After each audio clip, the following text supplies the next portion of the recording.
Tea Party. This is kind of a special date, a special event. We had to kind of reschedule, work around Professor Schweikart's schedule and our routine schedule. So our first thing here, we'll have the pledge to the American flag and then to the Texas flag. So if you all stand, please.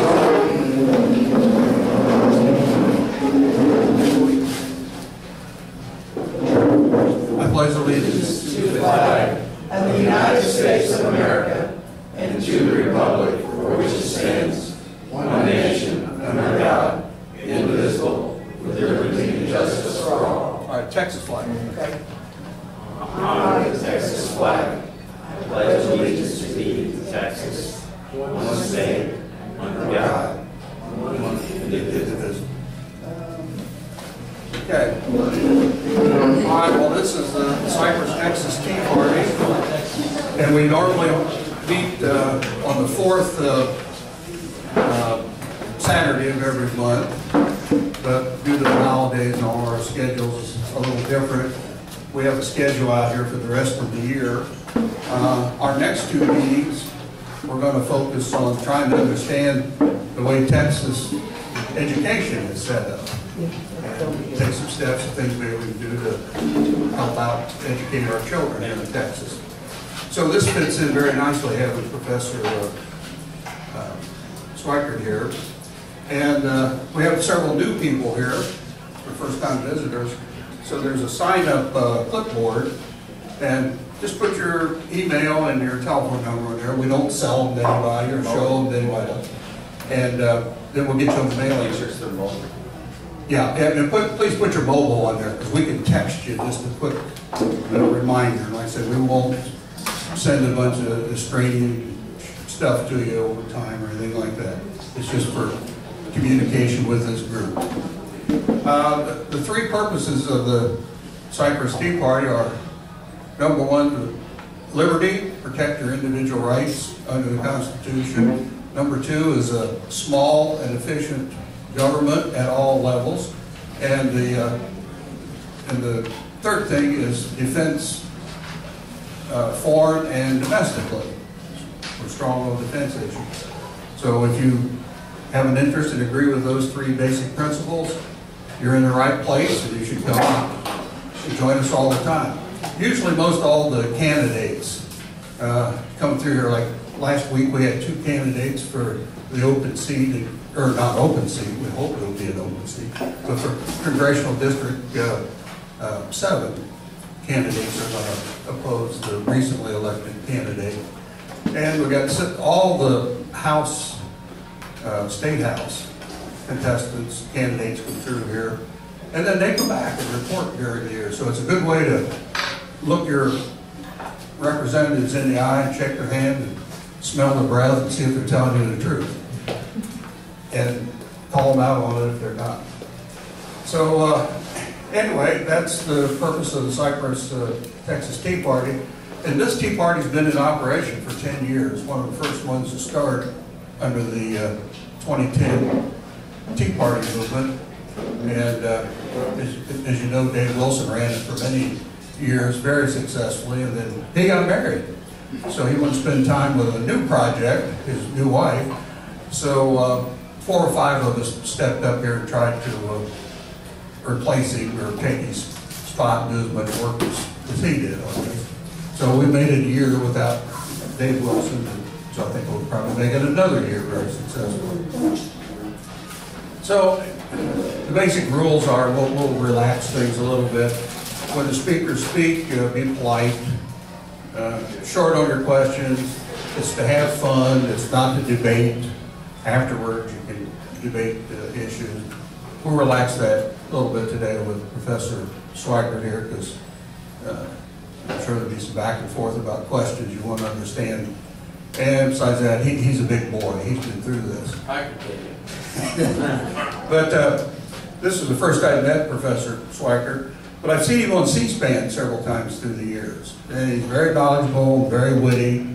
His fundamental beliefs of the founding of the country and all go right along with the themes of the Tea Party. And so I think you'll find him also entertaining. He's quick and witty, and you find this very good. But just a thumbnail sketch, I'm sure he'll tell you about himself. He doesn't seem to be shy about that from what I've seen on C-SPAN. But he grew up on a cattle ranch in Arizona. He used to be a drummer in a rock band. Those are both good preparation for being a history professor. But then he fell in love and found his love of history. So for over 30 years, he was a professor at the University of Dayton in Ohio, and he's retired now. But and you all know the University of Dayton if you watch basketball. It used to be the Dayton Flyers. Always had a lot of good teams, you know, for coming from a small school. So that was best we could buy. And so he's got. So anyway, I guess the only last thing. Do we need to ask you if you have a non-binary pronoun that you would like to address? Since you come from academia, you know, we know you guys are sensitive. People just say, hey, you, that's all I Okay. know. And if you need a safe zone, it's back by the deep fryer, back in the kitchen. So anyway, Professor Larry Schweikart. Thank you, guys. It's great to be here in Texas. You know, in all my rock and roll days, I crisscrossed Texas a number of times, and yet I ended up somehow never playing in Texas. Played in Louisiana, played in New Mexico, played in Oklahoma, hit all around you, but kind of like a bad artilleryman, I never kind of landed in one shot here in Texas. So it's good to be on this Texas tour. We've been at Tomball, been in San Antonio, been in Lubbock, been in Houston, been in Austin, been in Dallas, and we still have some more spots to go. So there's a little bit of bio in there. I'll just flesh a few things out. I went to Arizona State University, which is not exactly Harvard, and I got a BA in political science, and I got horrible grades. I mean, you know, barely passing grades. I used to tell my students, you know, shh, grades aren't that important, and don't tell your students that. As was mentioned, I went on a tour with several rock and roll bands. We opened for groups like Steppenwolf, the James Gang, Siloid Brown, people like that. Hung out with the Allman Brothers. Never forget a night in LA. We're out at the hotel, little seedy place on called the Tropicana Hotel on Santa Monica Boulevard. And this green Corvette comes screaming up, pulls up right next to me. I'm standing out by the pop machine. And it was Greg Allman. And he got out, and he was really messed up. And he was trying to put a quarter in the pop machine, and he was too messed up to do that. So I said, "Here, Greg, let me help you." Wow, thanks, man. This is when he was dating Cher, you know. He would later say, "I made two big mistakes in life. I took drugs, and I married Cher." So anyway, I came back to Arizona. I thought I would get an easy gig. I thought teaching would be easy, right? Any teachers in here, you know teaching's an easy gig, right? And so I had to go back to school to get a history class, because I did not have a U.S. history class, even though I had a BA in political science from a major American university. And so that changed my life. I had a very conservative Orthodox Jew history professor who immediately started telling us about von Mises and Hayek and Leo Strauss and Eric Voegelin and Harry Jaffa and all these people. And within 6 weeks, I decided I wanted to be that guy. So I went back to school in a master's program at Arizona State. There's only one problem. Did I mention I had bad grades? They said, well, you know, your grades aren't very good. We'll let you in probationally. So the first semester I was there, I wrote a paper for one of the classes that got the national prize for best paper by any history student in the country. I said, is that good enough for you? Okay, you can stay. You can hang around a while. So the next semester, I wrote another paper on a totally different project that got the same award, best paper in the United States by a history student. And said, okay, yeah, definitely stay around. However, I ended up my master's program. They said, you know what, we got to kick you out, because we aren't a big enough or powerful enough university to get you a good job. You've got to go someplace that can get you a good job. So they did me a real favor. I ended up at Cal Santa Barbara, which is a very good school, and ended up writing about financial history and banking history, including banking in the American West, banking in the American South, banking in Arizona, just about anywhere I could write about banking, I wrote about banking. And that lasted for about 15 years, And I started getting tired of writing stuff that nobody read. Because these books that I would write would get a footnote somewhere, and that would be it. And I'd sell 12 copies. I think, what is this? So with Mike Allen, I started writing a Patriot's History of the United States in the late 1990s. We wanted to write a book that we could use as our textbook in teaching American history at the time. We didn't like any of the books that were out there. And we honestly, by the way, this was double this size when we turned it into the publisher. It was a 2,000-page book when we gave it to the publisher, and they go, no way we're going to publish that. You got to cut it by 50%. Okay, so we chopped it down. And we thought we'd have to sell it out of the back of a van, you know, like with plastic straws and you know, light bulbs that work and all sorts of things like, psst, buddy, plastic straws, big gulps, Patriot's History of the United States, right? But we did get a contract, and it came out in 2004, and it did pretty well. We were reviewed by Claremont Review of Books and Wall Street Journal and, you know, all the bigs. New York Times reviewed it. They didn't like it, but they reviewed it. And then it kind of settled into some just nice sales, and that was that. I went on to write a couple of other books, including 48 Liberal Lies and some other. Anyway, in 2010, I was asked on the Glenn Beck Show. Now, you might remember Glenn. He's not much of a presence on TV anymore. But in 2008 through 2010, he was a powerhouse. He had 3.6 million nightly viewers, which is probably 7 or 8 times what CNN has on a good night put together. And so I give him a copy of the book, and he looks at it and he goes, I know this book. Do I know this book? Well, that's not the right response. If you've read this book, your proper response is, this is a great book, right? So I knew he hadn't read the book. So I get a call from Glenn a few days later. He says, Larry, I hadn't read the book when you were on the show. I go, no, I know, Glenn, that's okay. He says, no, I read it over the weekend. This is a great book. And he starts holding it up every night on his show, 4, 5, 6 times an hour, and he keeps it right on his desk the whole show. I mean, millions of dollars of free advertising. And so it goes right to the top of Amazon, and then I get a call from the publisher.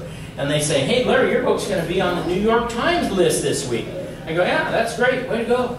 I get a call the next week. Larry, your book's going to be in the top 10 of the New York Times. I said, yay, way to go. Then I get the call. I can hear him partying in the background over the speakerphone. Woo! You know, champagne cork. Woo! Your book's going to be #1 on the New York Times. Now, this is 6 years after it appeared. Think of how amazing that is. I said, well, that's great. That's wonderful. I said, no, you don't get it. It's going to be in the New York Times, #1. I said, no, I heard you. That's great. No, you don't get it. It's going to be in Target. It's going to be in Costco. It's going to be in Walmart. I said, wait a minute. Our book's going to be in Walmart? Thank you, Jesus. Because it meant that what? I was finally writing for ordinary people who would read it, not the egghead intellectuals. So anyway, in 2010 I wrote 7 Events That Made America America, about 7 things that I thought were really important in American history that most people really don't know about or pay attention to, like the Johnstown flood, or Ike's heart attack in 1955, and how that basically changed the way we eat today. It really increased our consumption of carbohydrates and decreased our consumption of meat. And you can blame Eisenhower for that. So if you're a little overweight, blame Ike. It's his fault. So one of the chapters was called Reagan's Greatest Mistake, which was Lebanon, 1983. And so I had to do research in the Reagan archives and papers up in Simi Valley, you know, the library that was just threatened here last few days by the fires. And by the way, what saved the Reagan Library? A bunch of goats. Goats. 500 goats ate all of the fuel around the library, and it didn't have anywhere to go. So next time you have a fire in your house, just pray for a goat. Have them eat the sofa and eat everything else. It might burn up. You'll be fine. So I thought when I was writing that, you know, I could do a bio of Reagan. I hadn't done any major bios. I'd written a few for some business people in Arizona and around, and I'd written a televangelist bio, but I'd never really written a political bio. So I started working around 2010, and over the next 8-9 years, I worked in the Reagan archives, the Reagan papers, off and on, you know, thousands and thousands of these documents. So when we say, why do we need another biography of Reagan? The first answer is because the previous guys blew it. Edmund Morris, who wrote the previous big biography of Reagan, had access to Reagan, was considered his official biographer. He did something you're never supposed to do. he put himself in the book as a fictional character. Okay, so I also thought he didn't get to who Reagan really was, because he kept trying to find the inner Reagan, or who was Reagan? Well, folks, Reagan was this guy. He bled red, white, and blue. Reagan was the guy you saw on TV. Reagan was just as normal and natural then. He didn't have any hidden secrets. He was that guy. And so, who was this Reagan? I'm going to tell you a few things you probably already knew, and then I'm going to tell you some things I bet you never knew. So, Ronald Reagan grew up in Illinois. As a young man, he was a lifeguard. He saved 77 people from drowning as a lifeguard. Now, I submit to you that if Ronald Reagan had died at age 25, he still would have been an American hero, because he saved 77 people from drowning.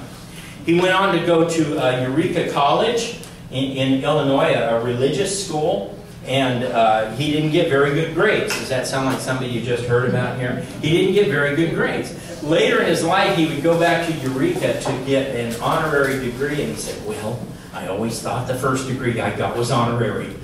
So he majored in economics, but what he really majored in was football, girls, and drama. And he got to be in the drama club. So here's probably the first thing that you didn't know about Ronald Reagan. He is the first and only American president to lead a student protest march. As a student at Eureka, the president had canceled a number of classes that were specific to seniors. He also canceled the school dance called the Grind. Now, at Eureka, they prohibited all dancing, but they did have a single school dance that they endorsed called the Grind, in which the boys would get in a circle facing inward. The girls would stand inside the circle facing outward. When the music started, you danced or twerked to your right, whatever you had to do to get there, right? And so you would end up at a different point, and then they would lift the needle on the phonograph. Okay, you guys under like 30. A phonograph was this thing that you dropped a needle onto a piece of vinyl, and it made music, right? So they would stop that, and you were to talk to whoever was right in front of you. And that got all the students there at Eureka to get to know all their fellow students. So they want to protest this, and they want more than that. They want to fire the president. And so these seniors call a meeting late on a Friday night. All the student body attends. They say, we've got to have a boycott. We're going to sit out classes for a week or until they fire the president. And we need a freshman to lead us, because we're all seniors and it's too self-serving if we lead this. So they all look over, and there's Ronald Reagan, who already had a reputation for speaking. And so Reagan ends up leading this protest that gets the president of Eureka College fired. Okay? He graduates, and he goes on to be an announcer, a sports announcer at a radio station in Iowa, and he became the announcer for the Chicago Cubs baseball games. I know you guys are from Texas, but I don't know if you know this. The Chicago Cubs don't play in Iowa. They play in Chicago, meaning he never saw the games he was broadcasting. He would get the games on a teletype, play-by-play, and he would embellish the whole game like he was right there watching. He would make it up. And one time the teletype stopped, and for 7 minutes he had to ad-lib. And so, you know, wait, fouls that one off. Oh, that's a long foul. It's going to take a long time to get there. Oh, the pitcher shakes off a sign. He shakes off another. And he did this for 7 minutes till finally it came back on. While he was doing this announcing, he went out with the Cubs to spring training in San Diego, where a girlfriend, not a girlfriend, but a girlfriend, who actually had some experience in acting, she was from Dixon, set him up with an agent. And the agent got him a screen test with 2 studios, one of them being Warner Brothers. However, he immediately had to get on a train and go back to Iowa to do his broadcast with the Cubs. So he gets back to Iowa, gets off the train, somebody meets him with a telegram from Western Union, and it says, It's from his agent. He says, Warner Brothers wants to sign you at X number of dollars for Y number of years. And Reagan runs back in, and he dictates the telegram back, and it said, sign quick before they change their minds. So here's Reagan as the actor. Something else you may not have known about Reagan, maybe you knew it, he wasn't a very good actor. And the reason Reagan wasn't a very good actor was he didn't want to be a very good actor. He never worked at it. He never worked hard at it. You think of some of our modern actors and stars like Christian Bale, who's lost so much weight for one role. I remember saying, I didn't know it was him for half the movie. I go, who's playing that part? I go, that's Christian Bale. He lost like 40 pounds, right? Or Matthew McConaughey, a Texas boy, who in one movie lost so much weight you could hardly recognize. Reagan didn't want to do that. And he didn't want to play bad guys, ever. He only played one villain in his entire movie career. That was in a movie called The Killers. It was his last movie. It was a flop.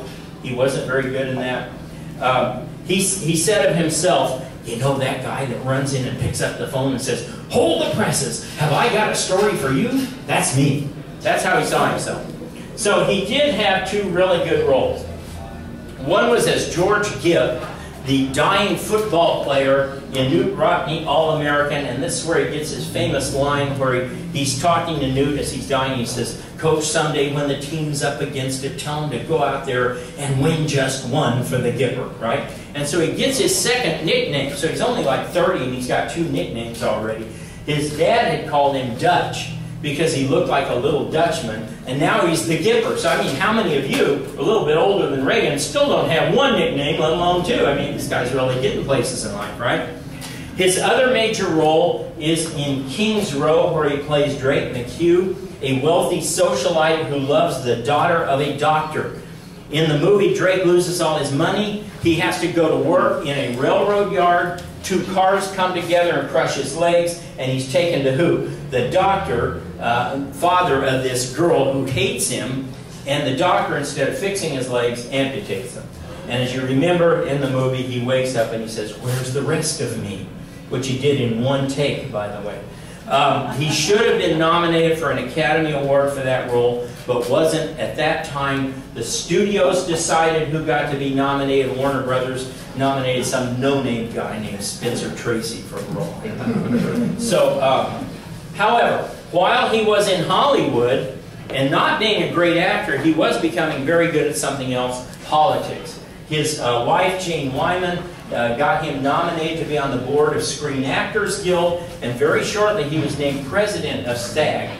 And as president of SAG, one of his big issues was dealing with the communists in the union. The union was full of communists. Hollywood, can you believe it? Hollywood was full of communists. Who would have thought? I mean, it's just shocking. It's just shocking. So Reagan manages to get rid of the communists in Hollywood, and he's called to testify before HUAC, the House Un-American Affairs Committee, and he made this incredible appearance that you see here. And Hollywood, Congress thought they were really going to nail him. They thought he was really going to be put on the spot. He was going to have to talk about all the communists in Hollywood. And he said, well, we got rid of most of them. There were some, we got rid of them. And then he stunned them by saying, I would never want to see any restrictions on free speech in America, nor would I ever want to see censorship of any kind. And then he did the unthinkable. He quoted Thomas Jefferson to Congress. And they go, who's this Jefferson guy? Wait, who is this Jefferson he's talking about? So he ended up being a very, very successful head of Screen Actors Guild. In the early 1950s, though, his movie career was dying while Jane Wyman's career was taking off. One of the things that led to their divorce. Another thing that led to their divorce was Reagan would never stop talking about politics. It seems that when he was an actor, he didn't have a whole lot of actor friends because they hated to see him come around because he was going to talk about politics and economics, and they wanted to talk about who was sleeping with whom and who was getting the next role and so forth. So that was largely to blame for their divorce. Reagan sees his career in movies as drying up. He takes a chance and agrees to a contract with General Electric, where he would appear as the host of General Electric Theater every week, appear on one show a month, but more important, he would go around to the General Electric shop floors and speak to the ordinary workers at every GE factory. This led to some pretty interesting encounters. At one place, as he recalled, he was speaking to an all-women's factory workforce. And this is his words, not mine, so don't get all over me. But he said, a bull of a woman came up and said, "Buster, I'd like to back you into a corner." And Reagan said, "Well, it'd have to be a pretty big corner." This is where he developed the famous 3x5 cards, where he would go in with just 3 things he wanted to talk about and then answer questions. And he got to be an expert on so many things, you know, labor law and politics and economics and everything except California, where he lived. He was not an expert on California. So he's asked in 1964 to do a speech for Barry Goldwater, which you all remember as the Time for Choosing speech, in which he used the famous phrase, "You and I have a rendezvous with destiny." Contrary to public opinion, he did not invent that line in that speech. He had used it many times before. And by the way, by this time he was a Republican. He was a lifelong Democrat until 1960, when he was doing a tour as Democrats for Nixon. And while he was doing a Democrats for Nixon speech, a woman came up to him and said, "Mr. Reagan, you sound an awfully lot like a Republican. Why don't you just change your registration?" He said, "Well, I will as soon as I'm done with this tour." And she said, "Mr. Reagan, I am a notary. I can change your registration right now." And so he said, "Okay." So she had him. So he became a Republican in 1960. So in this speech, he delivers this great speech for Goldwater, and when he's done, the GOP brass look at each other and they go, "We nominated the wrong guy. We should have nominated him."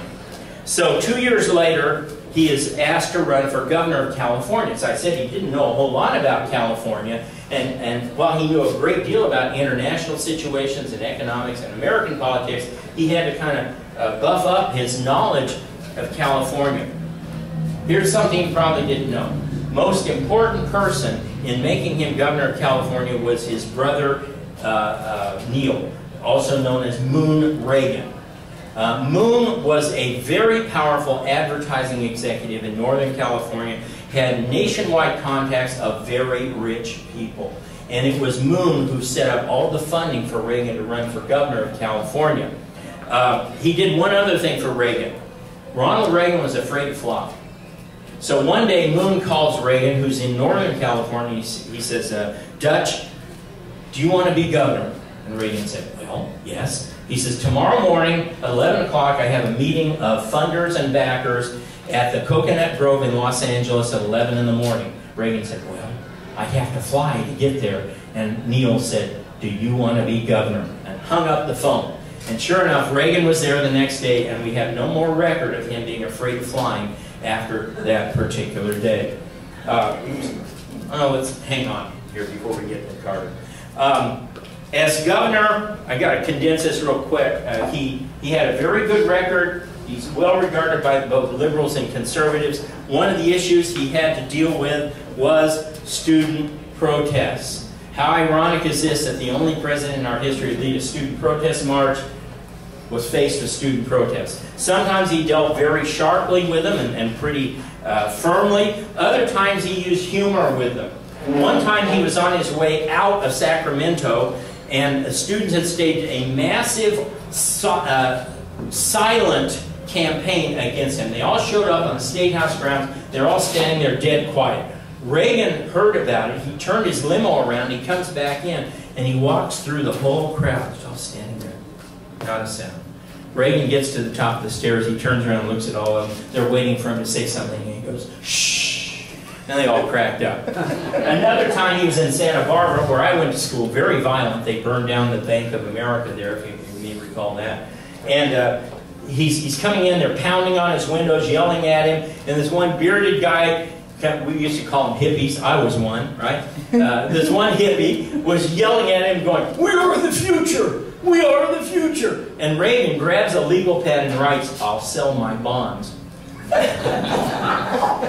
So he has a successful governorship. He had tried to run for the presidency in '68. You ready for this? They thought he was too old in '68.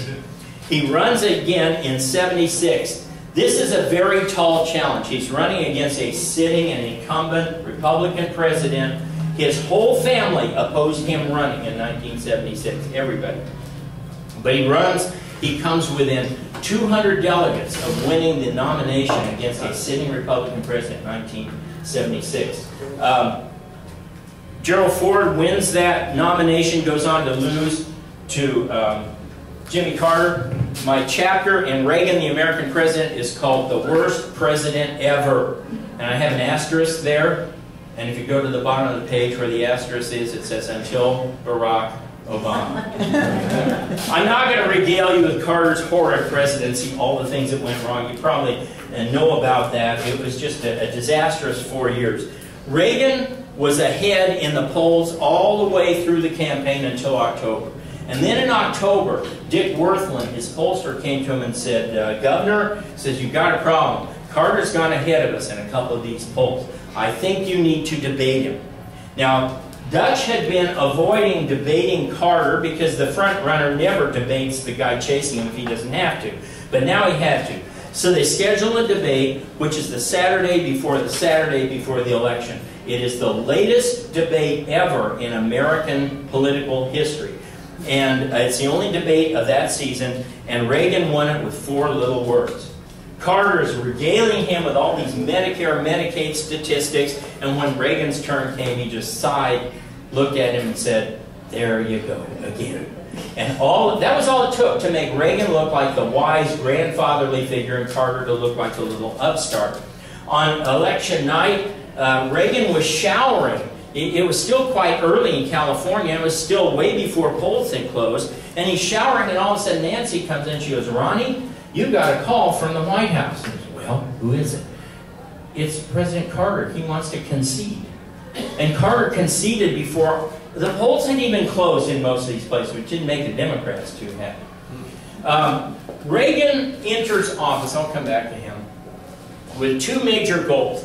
One, defeat the Soviet Union. Now, it's important to understand, nobody except a handful of guys in the CIA believed that was even possible.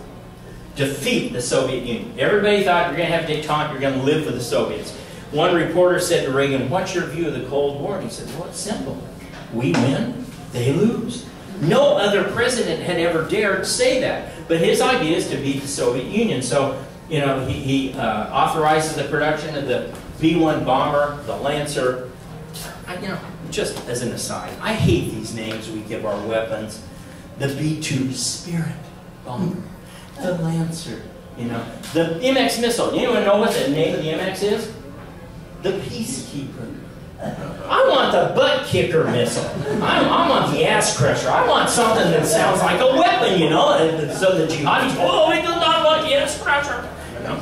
So anyway, the Trident submarine went into the water a month after Reagan is nominated. Big deal, very big deal. But I don't have time to get into that. That was good luck, just good luck. Reagan also saw building the economy as the other half of what he had to do, and he saw the two as intertwined. Everything that made America stronger made the Soviets weaker. Everything that improved our economy caused theirs to go downhill. And here's 2 examples. Oh, go back.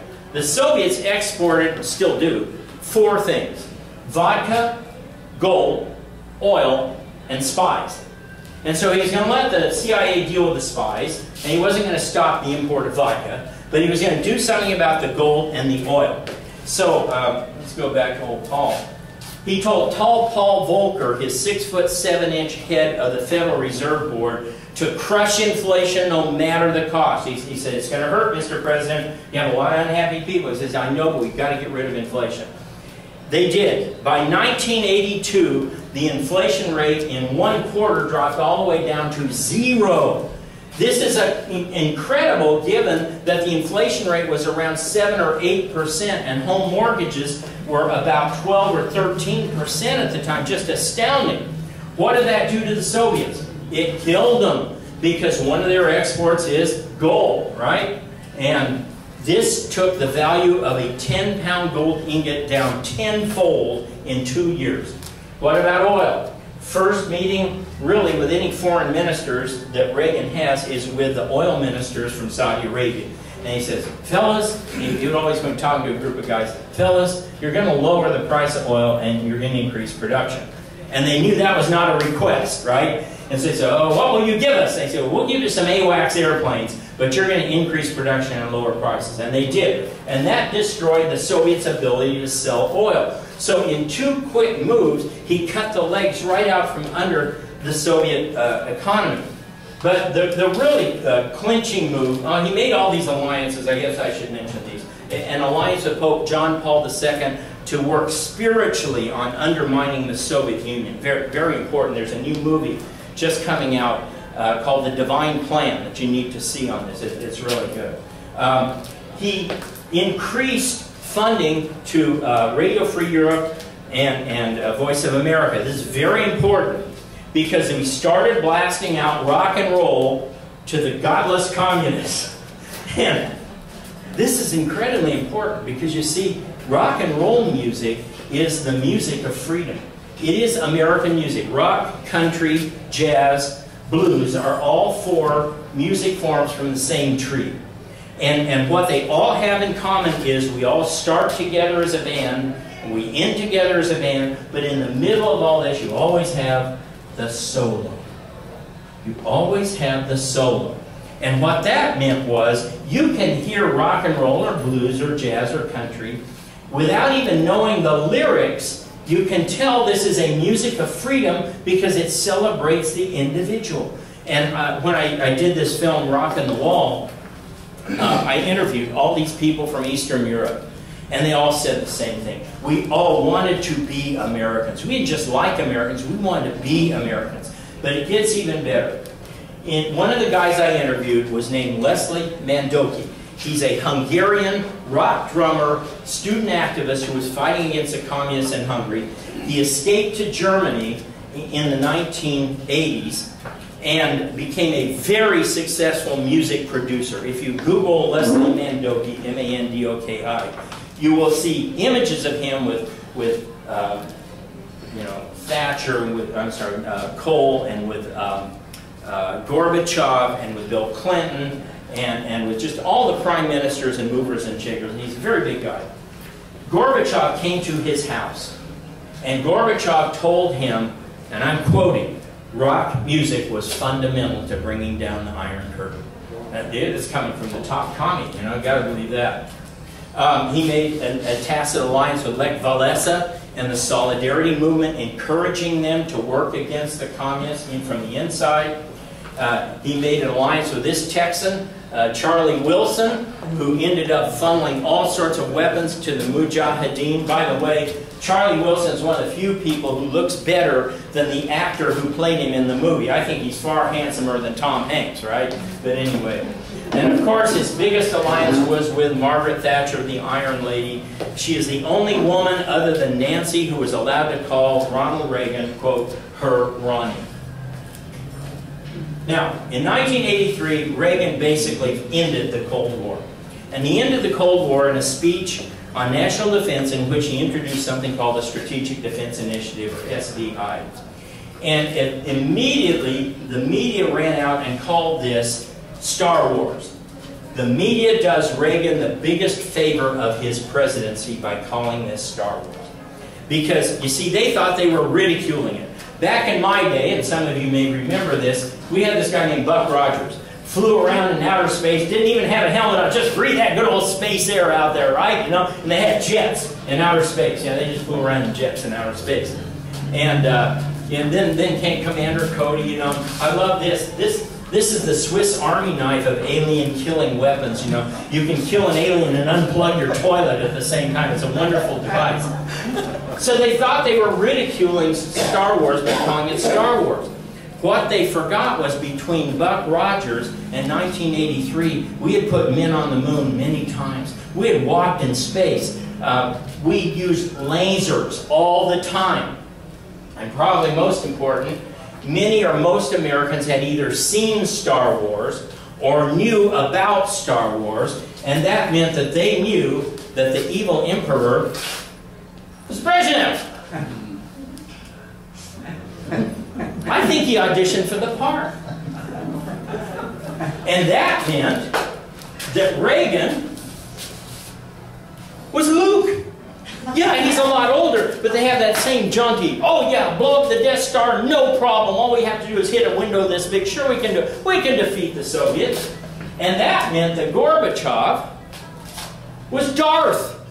Now, Gorby was this pasty-faced guy, and he had this little red blotch on his forehead. And I swear, back in the day, that red blotch would take on the geographic map shape of whatever country they were invading at the time. So, look, Afghanistan, they're going to go into Afghanistan. It's right on his forehead. And I can prove this because when the Cold War ended, that red blotch almost disappeared from Gorby's head. But when Putin started going into Crimea, it came back and started, look, it's looking like Crimea.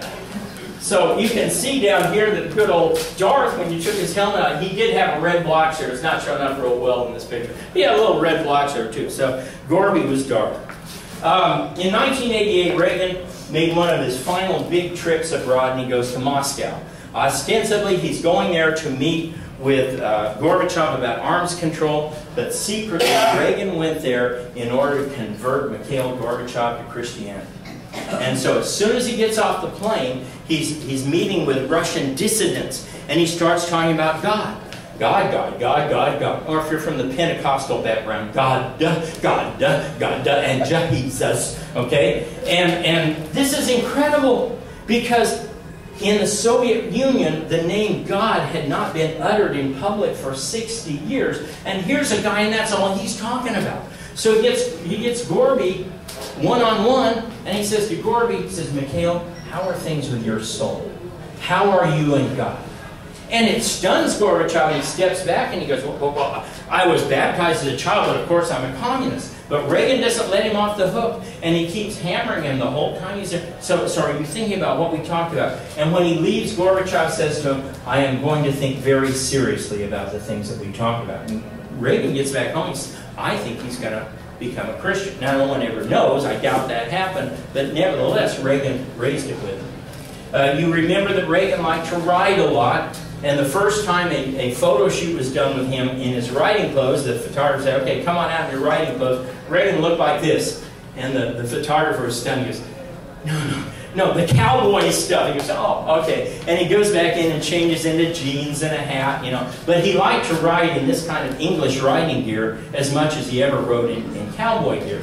And so that kind of leads me to my final point here, which is when Reagan stepped down from the presidency in 1989, he does a lot of riding. And he and Nancy are in New Mexico with another couple, and Reagan's horse throws him. And he hits his head on a rock. And Nancy is convinced that it was that incident that really triggered and brought on the Alzheimer's faster than anything else.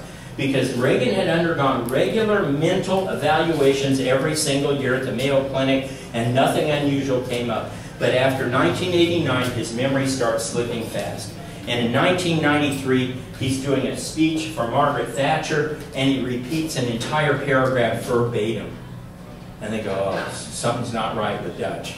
So she arranges for him to have a checkup at the Mayo, and sure enough, they determine he has Alzheimer's. So he writes his famous letter in 1994, thanking the American people and saying he's going to ride off into the sunset of his life. I can't read the last 2 chapters of my own book without crying. I'll tell you, that's how powerful it is when you get to that. What he loves to do in his final years is to ride. So he's got a Secret Service agent named John Barrasso who rides with him. Now, when he was president, he would have a team of agents who rode with him, and they had to do whatever he did. And he jumped fences a lot with his horse. And that terrified these Secret Service guys, and he finally realized that they were having real problems. And he goes, fellas, I guess you're having trouble with this. I'm not going to jump anymore. I said, thank you, Mr. President, thank you. So he's out there now with John Barrasso, and he's on this ride, and he's having a lot of trouble with El Capitan, his horse. And they get back, and Barrasso goes to Mrs. Reagan, and he says, Mrs. Reagan, he had a lot of trouble. I don't think he should ride anymore. And she said, that's okay, John, but you have to be the one to tell him. So Barrasso goes to Reagan. Now watch this. He says, Mr. President, we had a lot of trouble out there today, didn't we? And Reagan said, no, John, I had a lot of trouble. He wouldn't allow him to share the responsibility there. He said, Mr. President, I don't think you should ride anymore. And Reagan stood up and put his hands on his shoulders. And here's Barrasso delivering the worst news in the world that he possibly delivered. And Reagan tried to make him feel better. He said, that's okay, John. That's okay. So, when Reagan died in 2004, there was an incredible outpouring of public support and love and affection like no one had ever dreamed. Well, of course, all of us knew this, but the media didn't know this. And they were stunned by the fact that thousands of people lined the highways up to Simi Valley. 110,000 people waited for buses to take them up to look at the coffin. Then his body was flown to Washington, D.C. to Lions State, and about 1 million people waited in line to come see the body. Many of them were never going to get in because of the sheer numbers. Even over 3 days they didn't get in. One lady said, "I know I'm not getting in, but I owe it to him to stand in line." And so in the end, the American people rose up, and I think you could say they won one for the giver.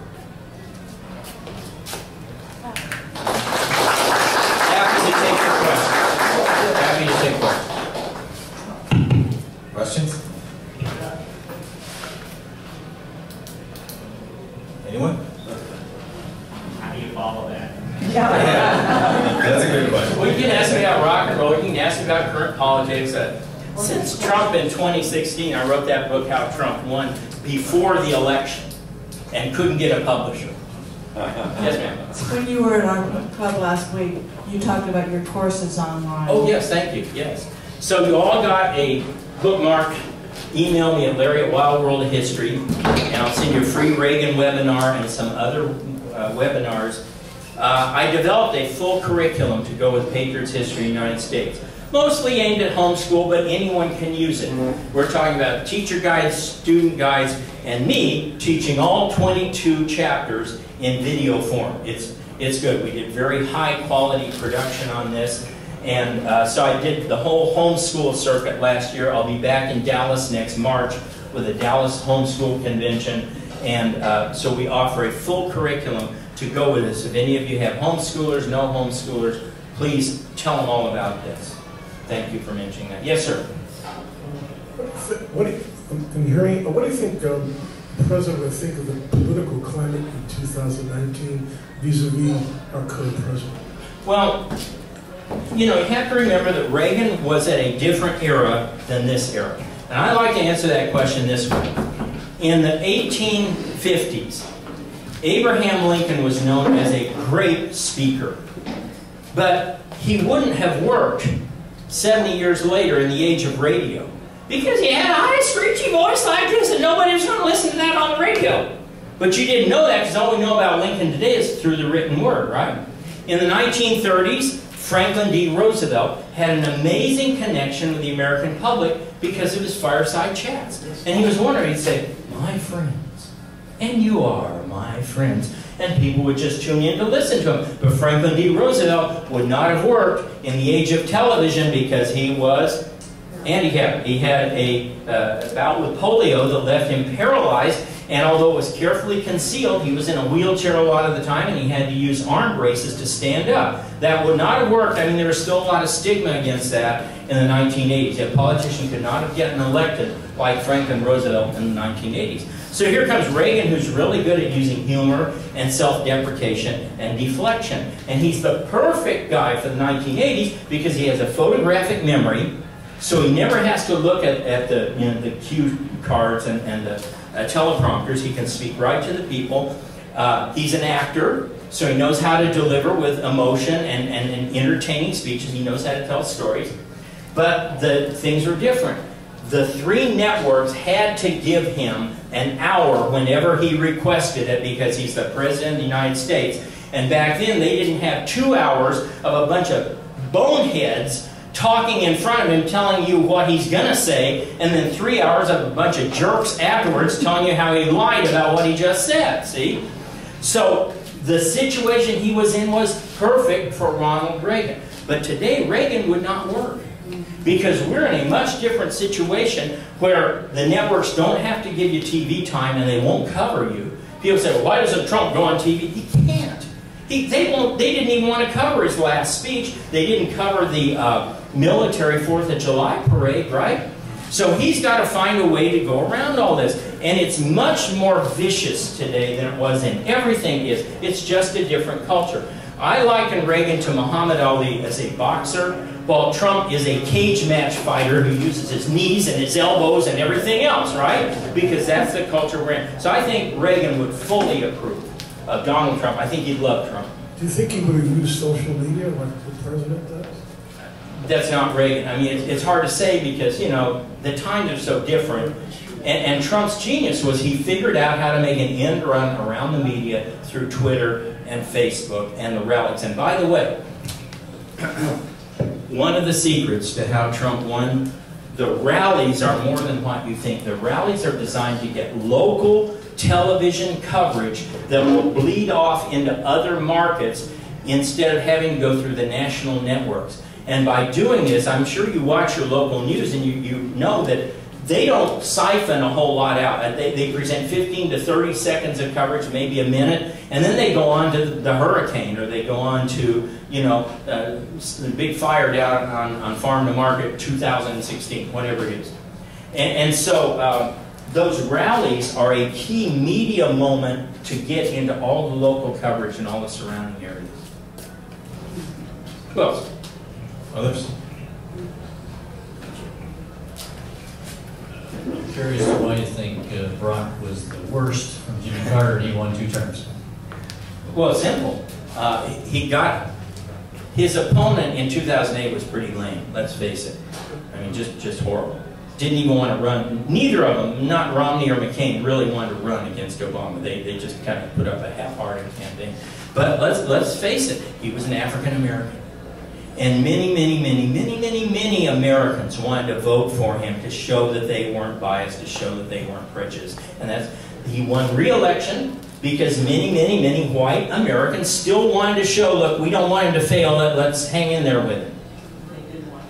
Yep. Who else? Other questions? There was one thing they didn't say about you when they introduced you. How handsome I am?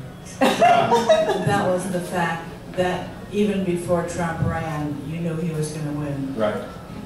Well, as I said in How Trump Won, which we wrote before the election, I was doing a lot of voter registration analysis. And to me, this is, and it's been reaffirmed this last week by a major Democrat strategist, this is the single biggest predictor of how someone will vote, is their voter registration. That's why it's so important to get out and register people to vote. You got to do that. So I was tracking Ohio, Iowa, Pennsylvania, Arizona, Florida, North Carolina, Nevada. And what I was seeing in those states, especially Iowa and Ohio and Florida, was exceptionally strong performance by the Republicans. And so when the actual early voting started, we were tracking in particular about 4 or 5 counties in these various states that were just key counties. And that would be Hillsborough, for example, obviously Maricopa, Montgomery County in Ohio, which is a key swing district. And I had a mole. I had a mole in Maricopa County who had done some really exceptional research on the independent voters and was able to predict how they would vote based on 12 years of voting patterns. And he says, you know what, Trump's going to come out even in Montgomery, which is a victory for Trump in Ohio. And it turns out Trump actually won Montgomery County. And I was about 4 points low on my prediction. I said he won by 4.5, he won by 9, right? And so I've been friends with Steve Bannon for many years, and I was going back and forth with Bannon, sending him these numbers, and finally they got comfortable with me and they were sending me numbers. And so here's what I think. I think that Trump came this close to winning New Hampshire and Minnesota. And what turned both those states was Access Hollywood tape. And if you look at the early voting in those states, and we have people to confirm this, they would get ballots that would say, Trump, down ticket Republican. Trump, down ticket Republican.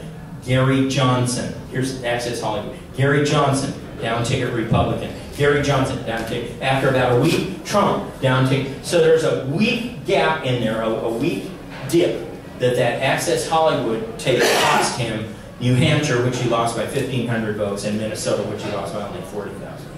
What was the status in Nevada? Nevada, we were a little optimistic in Nevada, and it just didn't come in. There were a lot of, there's some fraud in Nevada. This has been substantially addressed since then. And right now, I've been continuing to track this. Nevada Republicans have made up 13,000 net registrations on the Democrats since 2016 in Nevada. So it's a lot closer. I'm not yet ready to give Trump Nevada. I think he will get Minnesota and New Hampshire before that. But that would be the third state that I would say would go his way, and the fourth one would be New Mexico. And New Mexico is a tough nut to crack because the Democrats have 100,000 edge there, or 90,000 edge. But remember, Trump lost New Mexico by 66,000 votes. Gary Johnson pulled 75,000 votes in New Mexico. With him out of the race, there's a very good... This is why Pascal is putting money into New Mexico and why Trump did a rally in New Mexico. Back on Reagan for a second. Sure. When we were going up against the Soviet Union, what were some examples of him making it a moral issue of they are the evil empire? Besides the funny stuff, I mean, right. What were some things that he was doing to win that gut level moral fight so that everything else we did made sense? Well, first of all, he ties everything he does back into a moral foundation. They are the godless communists. You know, they are the evil empire, which was a big deal when he used that phrase in a speech. It just sent people in the atmosphere that, oh, you can't say a country's evil. And he goes, well, they are. And he would do that. Interestingly, a lot of the things he did were under the radar, and you may not have known about them. For example, he quietly worked to get the Siberian 7 free. Anybody know who the Siberian 7 were? Siberian 7 were 7 Pentecostal Catholics who were hiding out, Pentecostal Catholic Jews who were hiding out in the American embassy in Moscow, and they wanted to get to Israel. And the Soviets wouldn't allow them to migrate. And Reagan went under channels and he said, I'll tell you what, if you will let these 7 go, we won't say a word about it. You won't hear about it. We won't crow about it. We won't say it. We'll just, all I want is for them to come out. And when they saw that we kept our word on that, they started to release more and more dissidents on a moral level. So he worked on individual basis to get them out as well. The main thing was the alliance with Pope John Paul, and how the Soviets saw that we were hand in hand with the Vatican in trying to fight this moral war. And he did think it was a moral war. Was there a Polish connection, solidarity? Oh, sure. Sure. I mean, it's like a triangle from the Polish Pope to solidarity to Reagan, and we were constantly funneling money through the CIA into solidarity and their efforts and so forth. And by this time, especially through Afghanistan, it all ties together. So those incredible losses the Soviets were taking in Afghanistan, thanks to Charlie Wilson, were starting to have an effect on Soviet support of the government. And basically, by the time Gorbachev came in, he realized we can't send tanks into Poland because the Soviet people really aren't going to support the effort anymore. And he tells the Soviet leader, he goes, you're on your own here. Well, they've never been on their own, and so, you know, it starts to crack apart from there. Larry, I'll pick up on the moral discussion with his son and that the atheist commercial on the DNC. Any comments on that? Well, it's very interesting that his kids with Nancy both turned out to be duds. I mean, they're just real losers. And his kids with Jane, whom he was estranged from for a very, very long time. Maureen ended up running for the Senate in California. She lost, but she ran for the Senate in California. And Michael ended up probably being the most forceful conservative of the whole family. And of course, Michael's has a great book out, Lessons My Father Taught Me, about his interactions with a largely absent father. And Reagan, unfortunately, was a largely absent father. He was not home a lot. You know, Michael talks glowingly about some of the times, but it's you read the other biographies, and it's very clear that Reagan was not so much a family man as a Nancy man. He and Nancy kind of had this connection, and the kids were often left out. Michael ended up going to a boarding school in Arizona, over in Scottsdale at Judson School. And then he applied to Arizona State, and this is kind of interesting. Michael was offered a football scholarship at Arizona State University in the early 70s when we were in our heyday. I mean, we had a tough team. And he was offered a football scholarship. He brings it home to Reagan. He says, "Dad, I got a scholarship for the football team at Arizona State University." And he said, "Well, send it back. We don't need it. We have the money to send you there." And he didn't realize that by sending it back, and now he'd have to be a walk-on and he wouldn't get any playing time. So Ron basically killed Michael's chance at ever being a star quarterback. But he did it out of this working man's notion that, you know, we don't need a scholarship, save that for poor people. Questions? Over here, yeah. Reagan also was a photographer for U.S. Army World War II pinups. Yep. And photographed Marilyn Monroe. Yep. And he was the photographer of the Army Film Unit at what was called Fort Waukee. And he ended up, and this became a big deal, he ended up processing photos of the Holocaust. And later, a person alleged that they had overheard, does this sound familiar today? A person alleged that they had overheard that Reagan said on a closed line to the Israeli Prime Minister that he saw the Holocaust camps, the death camps, in person. So this is what we got from a third-hand source. In fact, Reagan had not said that. What he had said was, as part of the Army Film Unit, he had processed photos of first-hand observations of the units. But, you know, the media, of course, did then what they do now, and they lied. Yes, ma'am. I can hear you. You can. Nobody else can. Okay. What you said about what the media does, I'm concerned. I feel kind of paranoid doing this when I feel like I've found some truth online. I save it to my computer because I feel like it's going to be lost. How do we keep the real history? How do we keep it true? It's a great question. It's a big fight. Right now, we have alternative media. We have Facebook. We have, that may not last long. We have Twitter. We have, of course, all of our internet connections. And this is going to be the fight over the next 5 to 7 years as to whether or not these platforms will remain free and open, because they really are trying to shut them down because they realize they're losing in this part of the media. Now, the good news is that the dinosaur media, the you know, Anderson Coopers and the Wolf Blitzers and those people, that they're dinosaurs. They're being faded out. I personally don't know anybody who watches CNN, but I don't know anybody who ever gets most of their news from any of those sources. So I think we have a little advantage there, but it's going to be a tough fight. As far as preserving history, all you can do is write it and hope that our side gets it out and circulates it as much as possible. Oh, and videos, folks. I always make this pitch. We are not going to reach the youths with books. You cannot give youths books. They don't read. It's not just that they read badly. They don't read. And we have to do video. And I get a bunch of conservatives who, well, I never will go to a Hollywood movie. You know, I don't do this. I don't do anything in pop culture. You're killing us. You need to be involved in movies, in Hollywood, in pop culture, in music. Thank God Kanye West found the Lord. And I'm going to tell you something right now. This is going to make some of you choke on your chicken.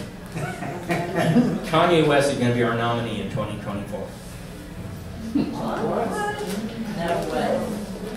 You said that about Trump. That's a stretch. No, it's not at all. I'll tell you why. Because, Hey, Larry, we got you on film on that one. good. I was on radio. I was on radio a year ago, and I said this on the radio station in New Mexico over a year ago. And my reasoning is this. Donald Trump has so changed politics that it has become a celebrity issue. That no traditional politician, no Mike Pence, and you're seeing this play out in the Democrats right now. They are having trouble getting any traction whatsoever. None of them can go up against Trump because he is a celebrity. And the less educated and the less informed our electorate becomes, the more important celebrities are going to become. And the celebrity who can appeal... Look, I came from Ohio. Jim Renacci lost a Senate race. in a state where a very unpopular guy, Mike DeWine, won the governor's race by 2 points. Why? Renacci had no name recognition at all, spent his whole campaign on name recognition. Michigan, John James lost a very winnable race because he had no name recognition. He had to spend his whole campaign on name recognition. Here in Texas, you have Abbott winning by 10 points or so, and Ted Cruz struggling. Because Cruz is not a popular guy. His policies may be popular. He's not popular, okay? And so I've come to the conclusion that only a celebrity is going to be really considered, because only a celebrity is going to have the name recognition to go out there. And I'm telling you, you ask any person under 40 if they know Kanye West. Oh, you have to bring up Kanye. Right? You ask them if they know Mike Pence. You ask them if they know Nikki Haley. Who? And you ask if they know any of the idiots on the Democrat side. Elizabeth Warren, what's that? You know. Yes, ma'am. So what is your prediction for who's going to take the Democratic ticket and run against Trump? She's not running right now. Right. Hillary. I think Hillary's going to try to sneak back in. Yes. And I don't think it's Michelle Obama. I don't think she's really that politically interested. I don't think she wants to leave that nice home up in Massachusetts. I don't think she wants to work that hard to be a nominee. But Hillary is burning up to be president. She still thinks she won. Remember, she still thinks she won in 2020. Really, she thinks she won. You know, I'm sure they have a place in her house that's set up like the Oval Office where they, here you go, Mr. President, here's your breakfast. So I think Hillary's going to jump in, and she would have what? Name recognition. She would have organization. All of it'd be like, you know, popping up a communist cell. They just, oh yeah, Hillary, we'll go out and work for her. Yes. Isn't it also a factor of who can bring in the money? She can bring in more money than anyone else. She can bring in more money than anybody else. Which is why I say do not count out Dino Bernie. Dino Bernie, of the people who's still running, I think has a very, very, very good chance for 3 reasons. He can raise money. He has an organization in place from 2016, and he has a core group of very hardcore believers who won't desert him. That's really important when you're running for office. Yeah, there's over here. You. So with the impending IG report coming out, and then everything that Durham and Barr are coming out with the possibility of lots of Democrats, even some Republicans, being brought out on them, do you think what do you think the Democrats will do to counteract that? Well, they're trying already to demonize Barr. They're trying to make Barr and Durham look like you know, witch hunters and kind of crazy stuff. I am just only this much more convinced that we'll end up with an indictment than I was a year ago, which was I had no hope whatsoever we'll get anybody indicted. They will never get Obama or Hillary indicted. Never, never, never, never, never. They just can't go there, right? So somebody's going to take the fall, and the only question is how far up does it go. I'm convinced Bernansky is kind of the coup leader of all this. I even think Bernansky is probably a Soviet agent. And I think he was recruited in the early 90s by the KGB. So we may end up with some indictments, 1 or 2 more low-level people, but you know, I would love for it to go higher. Because look, Jeff Sessions was an absolute disaster for this country. A disaster. He was a disaster in so many ways, not just because he didn't go after the coosters. He was a disaster because he didn't sick the DOJ on the sanctuary cities people. I mean, the guy in San Antonio should have been rounded up and sent to jail immediately, right? He's a disaster because he didn't crack down on Antifa.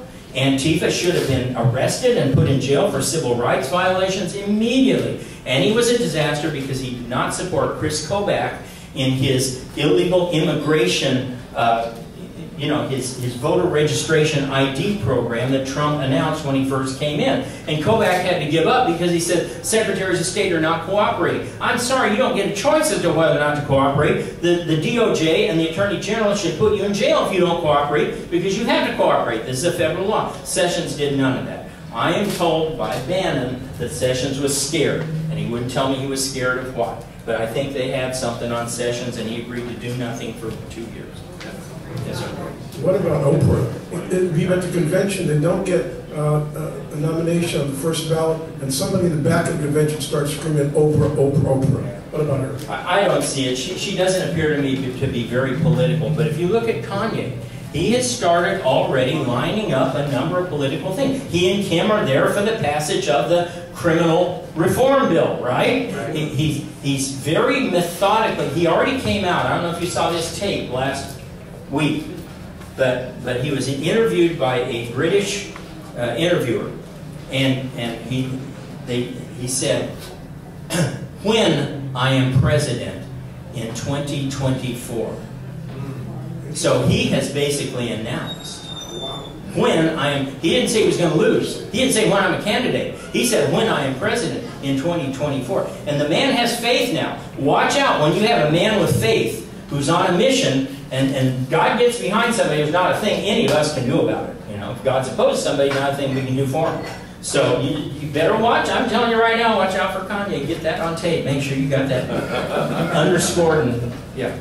Going back to Linda's question here, going back to your base, going back to Linda's question and your base here about history, tell them about and give your opinion about the project 1619, New York Times and the PBS. Okay. Excellent question. Several weeks ago, maybe 2 months ago, New York Times started this project called the 1619 Project. Now, thank God it appears to be already dead. It seemed to get no traction whatsoever. As best I can tell, it's a dead duck. But their idea was to recast all of American history in light of 1619. What happened in 1619? Two things. Virginia House of Burgesses was set up, and the first slaves appeared from a British ship, not a Dutch. As you've learned, that's an error in Patriot's history that we will correct next time. It was an English ship flying a Dutch flag that brought in the first slaves from the West Indies. And the New York Times 1619 argument is all American exceptionalism is tinged by slavery. And I say hogwash. We started on our website, on the VIP, which is the pay subscription site, it's like $70 a year. We started a series called the 1620 Default. We default everything about American exceptionalism to 1620 and the Pilgrims. So, in the introduction of Patriot's history, we list the 4 pillars of American exceptionalism. What makes America great? What makes America different? 1, a Christian, mostly Protestant religious tradition. Why is this important? Not for religious dogmatic reasons. It's important because the Protestants had a ground-up congregational structure that basically reinforced this idea that all decisions in America come from the people. Point 2, common law. Common law came from Germany over to England. You think of it as judge-made law, but really common law was the notion that God puts the law in the hearts of the people, and the people elect or select a leader who will carry out or enforce that law. And so I'll give you an example some of you might like, some of you might not like. Marijuana laws today. Getting very hard for the government to enforce marijuana laws because the will of the people is getting to the point where they want to have marijuana. So that's probably where that's heading. So that's the second one, is common law. Third one is private property with written titles and deeds. Very important, because much of the world has capitalism, much of the world has private property, but they don't have written titles and deeds.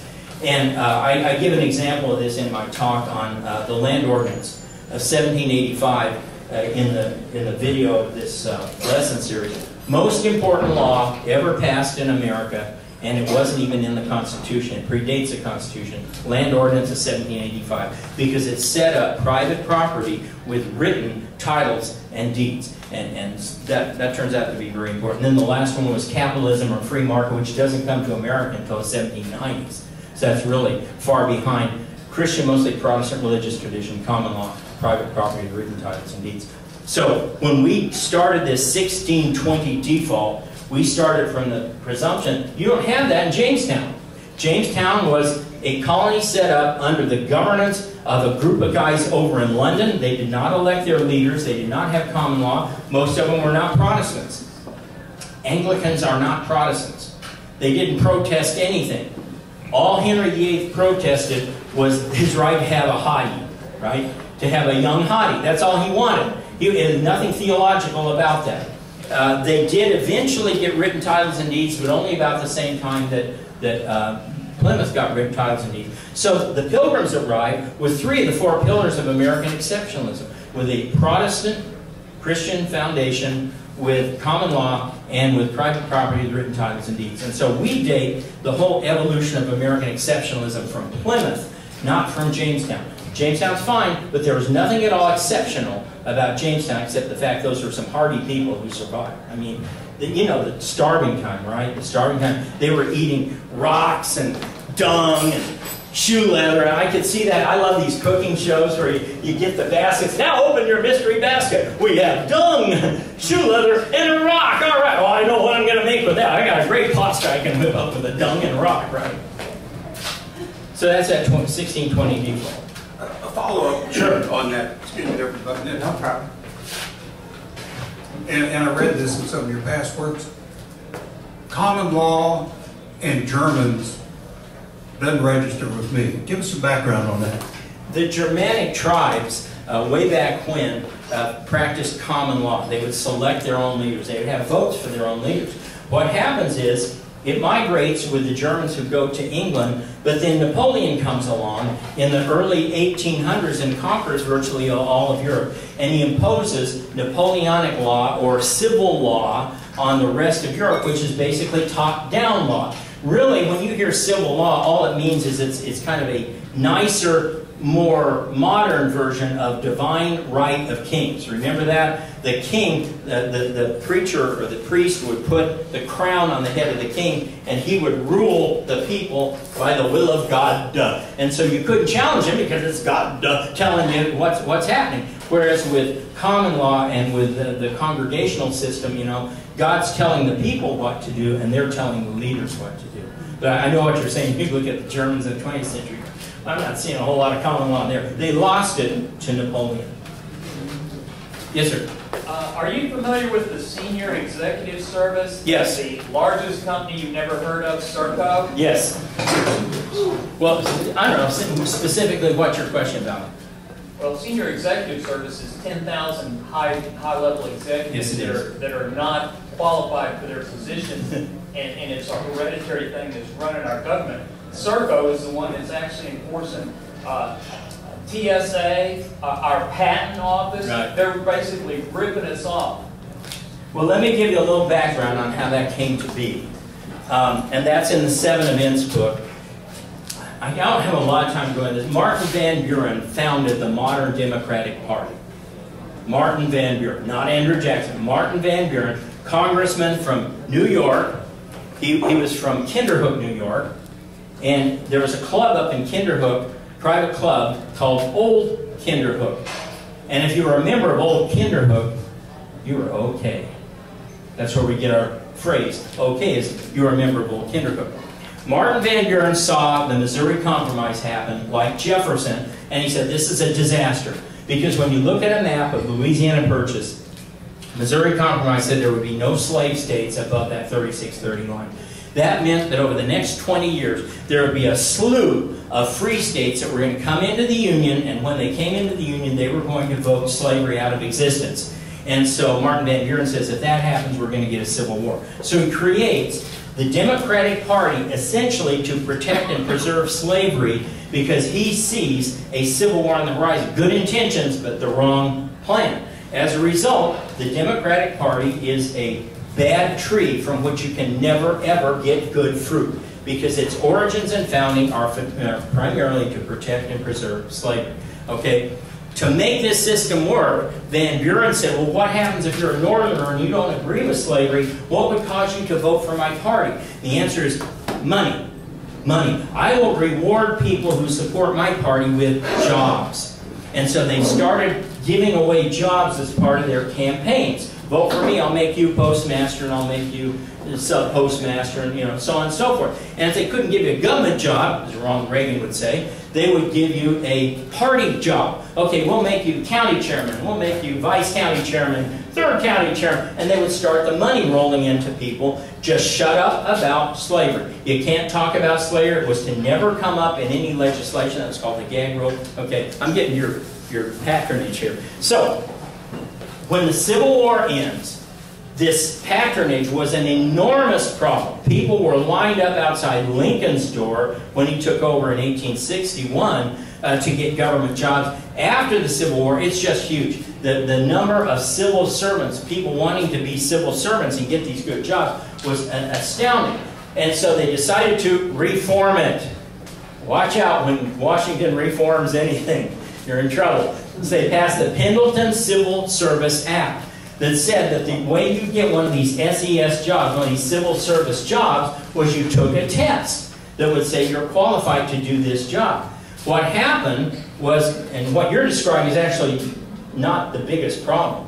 That is a problem, that we have all these bureaucrats, many of whom aren't qualified. Oh, I met some that are very qualified. I was friends with a guy who ran the National Aerospace Program, a brilliant guy. But the worst thing is, politicians went from having to give away a handful of jobs. I'm going to give you a job, and you a job, and you a job. And then you get a part of a job, okay, and the rest of you come back next time, right?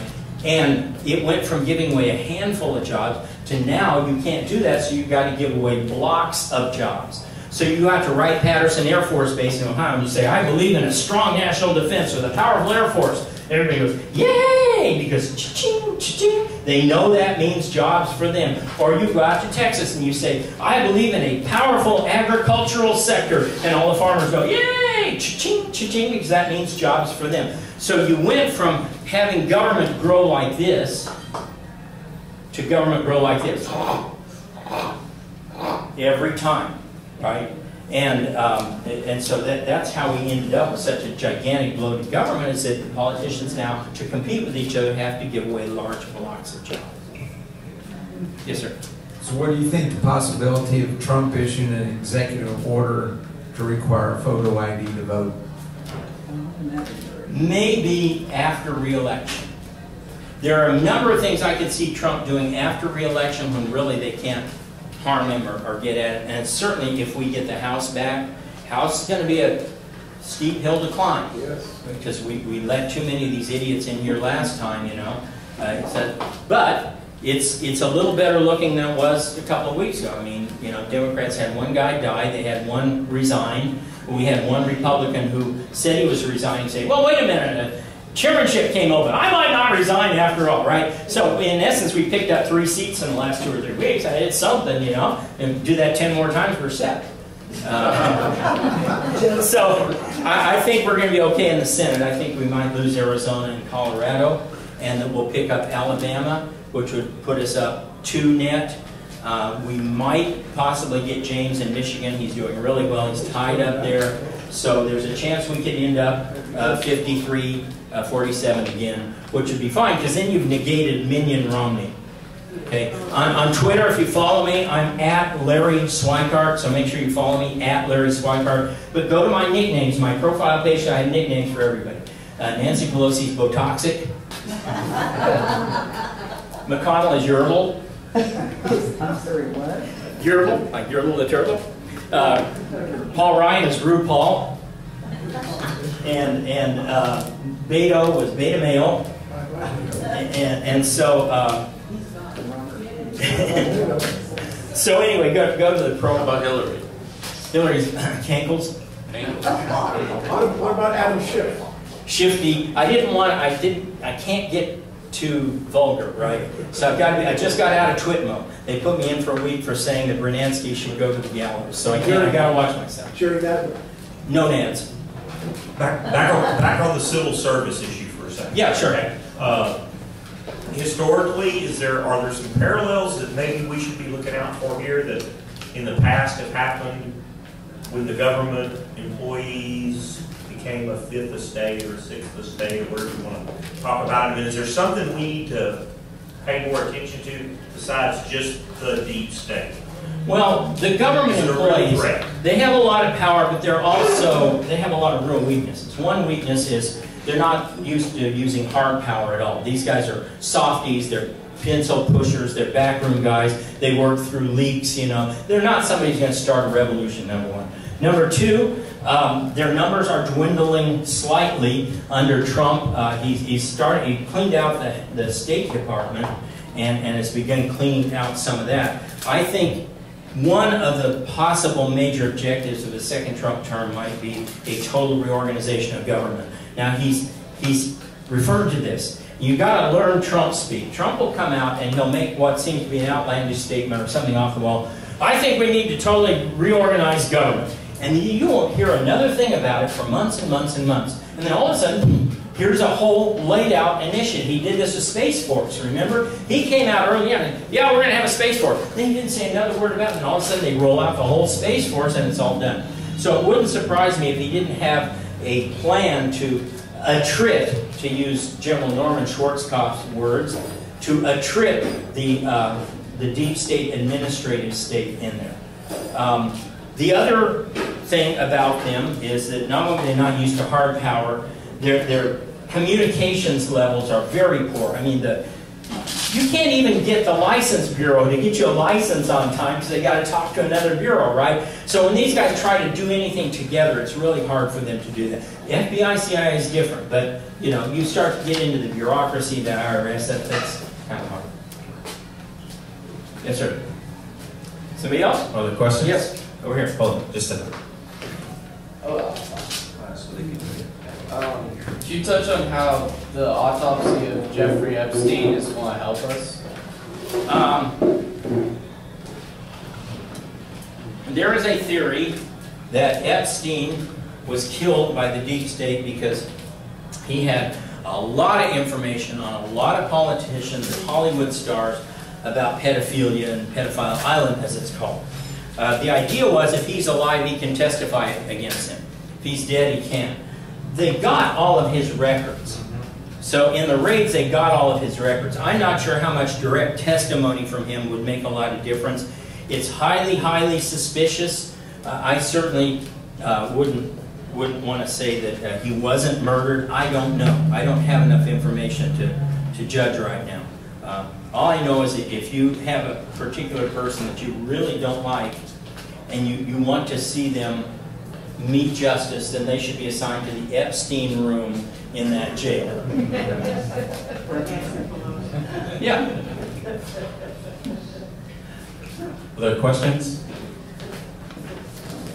Good? I think we're good, Larry. All right. Thank you very much. We got books up here for folks that are interested in. We want to do the rant or shut down, let folks do their phone. You know, normally one of the things we do here at the end is we let anybody have a 2-minute rant about anything they want to do. It's a good place to bet on. Rant on. But anyway, yeah, let's do rants. They're always fun. Yes, sir. 2 minutes. We have an election here in Fort Bend County. It's very important. I think you ought to know about this stuff. House District 28, the current House Representative resigned, Dr. John Zerlis. And we have a special election called by the governor. And there are 5 or 6 Republicans and 1 Democrat. The Democrat is being funded heavily across the country. Eric Holder gave her $25,000. And we have to really watch this race. And it's this Tuesday. And the lady I like is Tricia Credit. She's a lawyer, but again, this is a race because here in Texas, we have 9 more seats in the Democratic, in the House of Representatives, and that'll change redistricting. So this is a landmark that has national implications. So I ask you, Doctor, to follow this race, HD 28 here in Texas.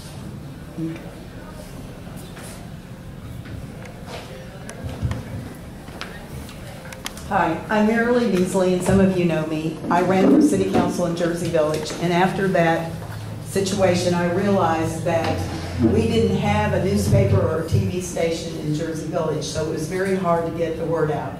I had a campaign website that Mario Gerussi, who is actually from Bosnia and has moved his family here about 2 years ago. And he has been helping me transform that campaign website to a regular website. What I have been doing lately is asking for permission to put candidates' information or whoever that is interesting information on my website. And so what I would like to do is make sure that all of you leave with an envelope today. In this envelope, I have included an emergency preparedness flyer that I did during my campaign because I am a certified school teacher, a registered nurse, I have an MBA, and I really thought I was highly qualified. Anyway, on here, and Jersey Village has had 4 major floods, and I've lived through a lot of major floods, and I also did a little research for this flyer. So on here is my website address. Also, in all of these envelopes it's cards about Mark Lanier's Sunday school class, the Lanier Theological Library, and also Tyndale House, Cambridge. Now, the reason I'm telling you all of this is because also, Bill Keene, I live in Jersey Village, I cannot vote for Bill Keene. I believe that if the conservatives do not come out and vote for Bill Keene, what's going to happen is they're going to be stuck with Sylvester Turner again. So I am doing my best to promote Bill Keene. Mario went to his campaign headquarters the other day, picked up cards. So this is a promotional for you to please email, text everybody you know who lives in Houston and say, please go out and vote on Tuesday and vote for Bill Keene. Okay, so Perfect timing, Merrilee. Yeah, Joe. Okay, this is not really a rant, but when I was doing my rail proposal, fighting against Kathy Whitmire's monorail, I did a presentation for a Rotary Club, and one of the people there was Sonny Nichols, who was the governor of a Rotary Club for Texas. He said, your message is so great, I'm going to get you in front of every Rotary Club in Houston. I ended up speaking at 60 Rotary Clubs in less than a year, and one of those was Harrisburg Rotary Club.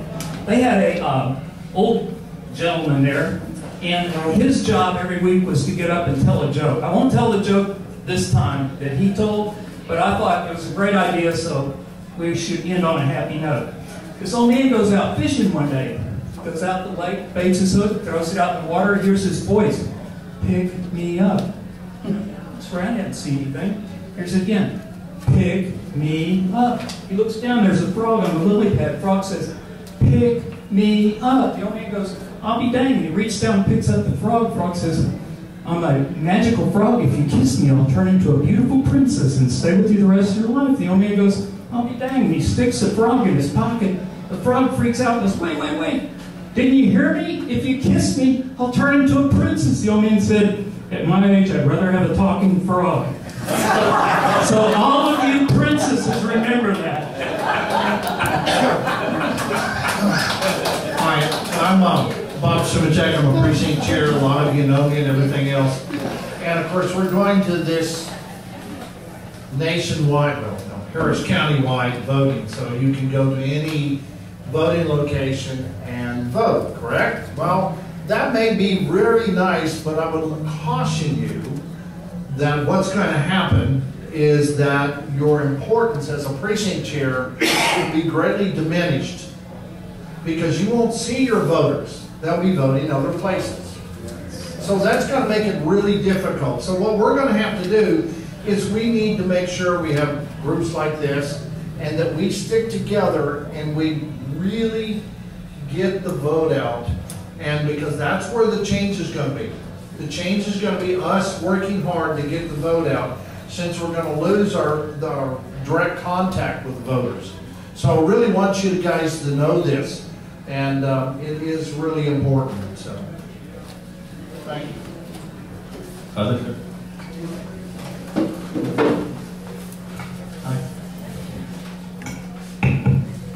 Thank you. Dan Comstock, Precinct Chair 759. Thank you. Very good. I want to mention something kind of along the line, picking up something that Larry talked about. Larry talked about voter registration, how key it is. Just for your interest, and I'm sure several of you probably already know this, but some of you may not, that our tax assessor collector, who is also our voter registrar for the county, very proudly puts out a publication which describes all the efforts they're making to recruit voters by voting age high school students and college students. A very diligent effort, it appears. And written in that, if you read the whole thing, you'll come across a very interesting passage, which I think is very telling. Not only do they register them, but they help them understand how to vote right. Okay. You realize what that means? Anyway, so I just throwing it out there. We do need to register people, and we need to register people who actually will vote, right, so to speak. But anyway, I just wanted to share that with you. Okay, anybody else? If I can, I'll give you just a second. I'll add on to Dan. So I was up at Texas A&M a couple of weeks ago with Alan Bear talking about election integrity and the problem that we've got with the machines and just some history. But I met some of the conservative kids there. And right to Dan's point, these kids are out there registering other kids, and they give them a neutral ballot. Here's positions on how to vote. And he's conservative. He's clerked. As a high school kid, he clerked at some of my elections. And absolutely, it's extremely biased. So again, you know, to Dan's point, I think a lot of our point, if you guys haven't been active, I think I've made announcements last couple of meetings, you need to find out who your precinct chair is. First of all, find out what your precinct is, your number, right? See if you have a chair. If you don't have a chair, run. And there are other neighboring precincts that are open that you could still support. So I encourage you to find out who your chair is, reach out to them, ask how you can help. Just doing something as simple as knowing who the 10 or 20 homes are on your street, right? If you know those neighbors, how they might vote. If you don't know, the precinct chair can get you this information if they voted in the primaries in the past. So anyway, encourage everyone, get involved in some sort of way. Also, I'd like to tell all of you that we who work as poll workers in Harris County have had foisted upon us that now we have to take a 2-hour course in the American Disabilities Act, and then we also have to take a course on sexual harassment that we can do online. And furthermore, we have to take these courses every year for the next 3 years plus this year. And we are the only county, and when I called Texas, the state office, they didn't even know that this was going on here. But we are required to take these courses to work the polls. To that point, they removed election law training. Yeah. So thanks for that. Election law is not trained anymore to judges. It's ADA and sexual discrimination. I never knew polls were such hot spots. Right. Sexual harassment. If you don't know who your precinct chair is, he's not doing his job. You need to learn the precinct chair. But if your precinct chair is open, Karl Marx can win just by putting his name on the ballot.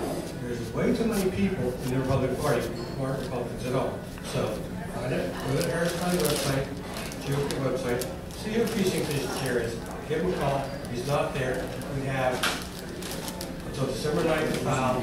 At the Harris County meeting on November 11th, you can file with another reader. But you can't leave your district precinct open. Oh, you really, as a precinct chair, you don't have to do anything if you don't want to. But you will want to. And you're not on your own either. You've got all kinds of precinct chairs, neighboring precinct chairs, more than happy to help get you guys out. You said where to go? Harris Votes. Yeah, and the election day or location, you can get in there. Harris County GOP? Oh, that's right. Harris County GOP. But you might have to go to Harris Votes to find a precinct. She can get that at GOP. Okay, we got anybody else? Take one and pass it. Going once? Just an announcement. All right, for those that are in House District 130, next Saturday, Tom Allerfison is going to be out there. We're having a barbecue. A lot of the precinct chairs in House District 130 are coming. We've extended another invite out to someone as well. I'm not sure if he'll come or not, but that'll be announced if so. But if you're interested, we're supposed to have just a head count. There's no cost. We're going to get the barbecue. I just have to have an idea on head count. So if you are interested, let me know after the meeting. I can sort you out how you can get registered. Okay, anything else? One last thing. Sure. All right. Don't be sorry, that's what this is for. Yeah, I was wondering, I just recently took the voter registrar class so that I could sign people up. I figured that's the primary place to start bringing in new Republicans. In the training, I had heard that 25% of Christians vote, 25%. So the hot spot is to go to your local churches and set up a table. And can I get a show of hands? How many people in here can vote or registrar? So good. So So definitely enough people to hit your churches. I think what we need to do is come up with a plan soon to start setting up tables at churches and at places like Chick-fil-A and places where you know that we're more likely to get more Republican voters because you led into something talking today about the voter registration. I think that's really important. We ought to focus on that. I'll add on to that statistics. I heard from Family Research Council that 50%, listen to this, 50% of Christians are registered to vote. Of the 50% that are registered, 25% vote in the general election, presidential year, 12.5% vote in the off-year election, so all the judgeships and stuff like in our county, those kinds of things, and only 5% of registered Christians vote in the primary. What better time to choose moral Christian leaders in your primary, but only 5% of Christians even vote in the primary. Right? Okay. I want to say something. Just because somebody's not a Christian, they may be Jewish. They're a believer in God.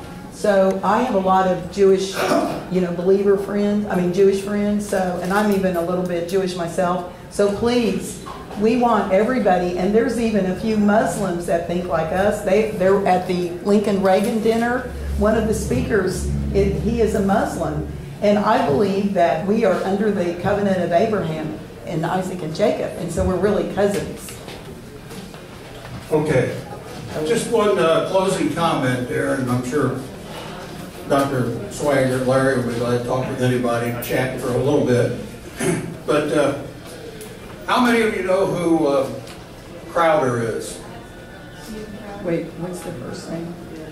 He has a web show, TV show, Louder with Crowder. And like I just mentioned about Breitbart and Banyan, he's a young guy who worked with them early on. But anyway, just funny as can be, and he has an evening TV show on the web every night, and he's on Beck's channel. And he's young, he's a millennial, mid-late 30s, just funny as can be, and he runs a show like many of us here are old enough to remember the old Steve Allen show, the original Tonight Show, all the gags and funny. He runs that. Well, Thursday night he was up at Texas A&M and put on a live show, and they had thousands of students. And he makes the point that the Generation Z, which is the generation younger than the millennials, and just a little bit older than Matthew over here, mainly the college-age students, is probably the most conservative bunch even than us boomers. So anyway, we need to get out here and get these younger people involved. And the reason Matthew came with me, he's a young Eagle Scout that was doing a project in